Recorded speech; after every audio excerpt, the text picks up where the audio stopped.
বিজেন্দ্র সিংহ আমাদের প্রতিনিধি রয়েছেন আমাদের সঙ্গে টেলিফোন লাইনে। বিজেন্দ্র, গতকাল মঞ্চ ছাড়ার পর কল্যাণ বন্দ্যোপাধ্যায় ঘনিষ্ঠ মহলে বলেছিলেন যে তার শরীর খারাপ লাগছিল, সেই কারণে তিনি মঞ্চ ছেড়ে বেরিয়ে যান। আজ কল্যাণ বন্দ্যোপাধ্যায় তিনি বলছেন যে দিদি শুধু অভিষেক করলে তো মুশকিল, মানুষ তাকেও ভালোবাসে। দৃশ্যতেই ক্ষুব্ধ কল্যাণ বন্দ্যোপাধ্যায়। তার কারণ রয়েছে অনুষ্কা, তিনি বলছেন কি গতকাল তিনি কিছু বলতে চাননি, কেন কি তিনি চাইছিলেন না কিছু প্রকাশ্যে কিছু বলতে, কিন্তু আজকে তার কাছে অনেক টেক্সট মেসেজ এসছে, কিছু সংবাদ মাধ্যমের কাছ থেকে খবর এসে কালীঘাট সূত্র থেকে কিছু বক্তব্য রাখা হচ্ছে, তাই তিনি জবাব দিতে আজকে বাধ্য হয়েছেন। এবং সেই পরিপ্রেক্ষিতে তিনি আজকে বোঝালেন কি কোন পরিস্থিতিতে তিনি গতকাল স্টেজে বক্তব্য রেখেছিলেন।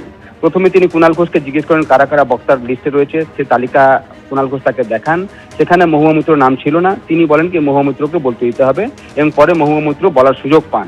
এবং তারপর যখন তার টার্ন আসে, তিনি যখন বক্তব্য রাখছিলেন, তিনি কয়েক মিনিটই বক্তব্য রেখেছিলেন। সেই সময় অভিষেক বন্দ্যোপাধ্যায় স্টেজে ওঠেন, এবং স্টেজে ওঠার পর তিনি প্রায় 5 মিনিট তাকে অবস্ট্রাক্ট করেন। তিনি আর ভাষণ দিতে পারছিলেন না, যেহেতু অভিষেক বন্দ্যোপাধ্যায় স্টেজের এক কোণা থেকে অন্য কোণায় গিয়ে হাত নাড়াচ্ছিলেন ক্রাউডের দিকে। সেটা তিনি বললেন তিনি তার জনপ্রিয়তা দেখানোর জন্য এটা করছিলেন, এবং তাকে বাধ্য হয়ে তার স্পিচ থামাতে হয়েছে।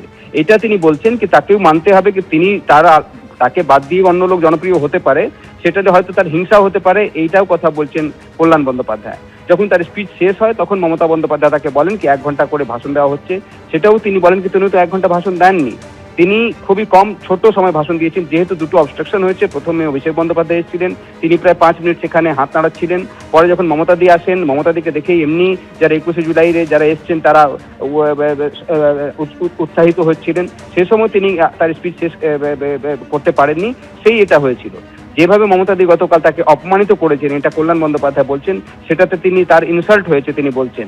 এবং দিদিকে বুঝতে হবে, দিদিকে চেঞ্জ করতে হবে, সময় পাল্টেছে, দিদি যদি না বদলান নিজেকে তাহলে দল তিনি তৈরি করেছিলেন, তিনি দলকে শেষ করবেন, এটাও কল্যাণ বন্দ্যোপাধ্যায় বলছেন। তার সঙ্গে সঙ্গে তিনি বলছেন কি দিদিকে তিনি মেসেজ করেছিলেন কি কারা কারা বক্তায় রয়েছেন, তখন দিদি আসেন, সেসব তিনি মেসেজ দেখাচ্ছিলেন না, কিন্তু বলছিলেন কি দিদির পারমিশন নিয়ে আমি বক্তব্য সেখানে রেখেছি। তারপর দিদিকে এই কথা কেন বলেছেন, তিনি বলছেন এর আগেও যখন ভালো দিন ছিল দলের, তখনও দিদি তাকে ইম্পর্টেন্স দিতেন না, তখন গুরুত্ব পেতেন ববি হাকিম, অরূপ বিশ্বাস এবং সুদীপ বন্দ্যোপাধ্যায়রা। এখন তারা সব ছেড়ে চলে গেছে, খারাপ দিনে তিনি দলের সঙ্গে রয়েছেন। কিন্তু গতকাল যেহেতু একটা প্রচুর ভিড় হয়েছিল, ভিড় ভালো দেখেই আবার তাকে গতকাল অপমান করা হয়েছে 21শে জুলাই মঞ্চ থেকে, সেটা কল্যাণ বন্দ্যোপাধ্যায় বলছেন। তবে তিনি কি অন্য দলে যাবেন, এই প্রসঙ্গে তিনি বলেন কি তিনি কোনো দলে যাবেন না, তিনি এই দলে থেকেই বিজেপির বিরুদ্ধে লড়াই করবেন এবং এই দলের মধ্যে তিনি থাকবেন। তবে কিছু নেতাদেরকে তিনি ইশারা করছেন, আজকেও তিনি বললেন কি দোলা সেন ঠিক করেছিলেন কি কে মঞ্চে উঠবে। কুণাল ঘোষের কাছে যে তালিকা ছিল সেখানে মহুয়া মৈত্রর নাম ছিল না, তিনি সেই নাম সেখানে দিয়েছিলেন। এবং তিনি বলছেন কি যদি দিদি না ঠিক করেন, চেঞ্জ না করেন নিজেকে, তাহলে কিন্তু দল তিনি তৈরি করেছিলেন, দল তিনিই শেষ করবেন। তিনি এটাও বলছেন আজকে অভিষেক বন্দ্যোপাধ্যায়কে টার্গেট করে বাড়ি থেকে কালীঘাট এবং কালীঘাট থেকে বাড়ি করলে শুধু হবে না, মানুষের মাঝে যেতে হবে, বিভিন্ন জায়গায় রাস্তায় নামতে হবে। তিনি বলছেন কি হরিণঘাটা তিনি গেছিলেন, সেখানে সাধারণ মানুষ এসে তাকে বলেছেন কি দিদি কেন রাস্তায় নামছেন না, দিদি যদি রাস্তায় নামেন তাহলে কর্মীরা সাহস পাবে, কর্মীরা লড়াই করার একটা হিম্মত পাবে, সেটা হচ্ছে না কেন, সেই প্রশ্নও তিনি তুলেছেন কি বাড়িতে বসে থাকলে শুধু একদিনের 21শে জুলাই করেই কিন্তু দল মজবুত হয়ে যাবে, পুরনো অবস্থায় ফিরে যাবে, সেটা হতে পারে না, এটাও বলছেন কল্যাণ বন্দ্যোপাধ্যায়। এবং তার সঙ্গে সঙ্গে তিনি বলেছেন কি দিদিকে ঠিক করতে হবে, কি অভিষেক করবেন নাকি সবাইকে গুরুত্ব দেবেন। একেবারে বিজেন্দ্র সঙ্গে থাকো। কল্যাণ বন্দ্যোপাধ্যায় তিনি বলছেন যে তিনি আগেও দলে গুরুত্ব পেতেন না, দল মমতা বন্দ্যোপাধ্যায় তৈরি করেছিলেন, কিন্তু এভাবে যদি চলতে থাকে তাহলে দল তিনিই শেষ করবেন।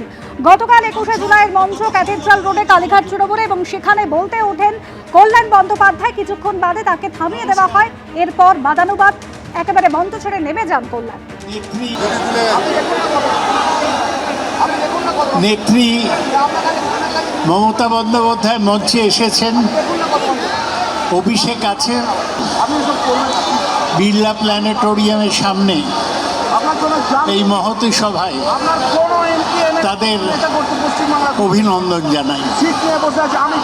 গত 2.5 মাসে আপনাদের বাড়িতে আক্রমণ হয়েছে, আপনারা অনেকে আহত হয়েছেন।